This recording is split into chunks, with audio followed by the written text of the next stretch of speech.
I went to the arcade because I was trying, in a surveillance detection route, one of the things that you're actually trying to do is called bore or lull your surveillance. You never want to, in movies, it makes it look like you're trying to ditch your surveillance team. You're trying to lose your tail. That's not what professionals do. What professionals do is we drag the tail. We keep the tail with us for as long as possible. And one of the things you do is you make yourself very predictable. You move very slowly. You hang out in public places, which makes it very easy for them to observe you. I was actually going to the arcade to try to collect more information about my surveillance team, but I was trying to give them time and space so they could observe me in a public setting. It backfired because what actually ended up happening is that when I went into the arcade, they lost me. They lost sight of me, which put them into a position where they started panicking to try to find me, even though I was just sitting inside the arcade.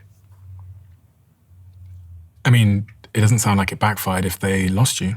It's a terrible thing when they lose you, because when they lose you, they start to panic and they start to assume either they made a mistake or you're a trained officer. And it was in that moment that I realized they know that I see them and I know that they see me, and this is bad. You locked eyes with them. Which you're never supposed to do. You're never supposed to lock eyes with your surveillance. So whenever you're being surveilled, you never want to make eye contact with your surveillance team, because your surveillance team will see that eye contact as a threat.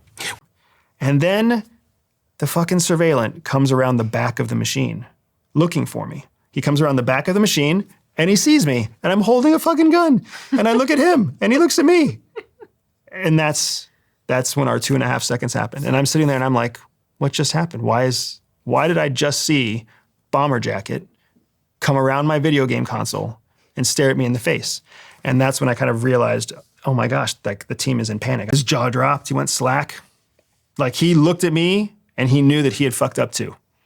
And I looked at him, and in my mind's eye, I was just hoping that I didn't look as stupid as he looked. They don't even realize there were people walking around, right? But the fact that I saw him and then looked at him, and the fact that he saw me and looked at me as two professionals on opposite sides of the playing field, we both made the same mistake. We both made the mistake of showing our recognition to our intended target.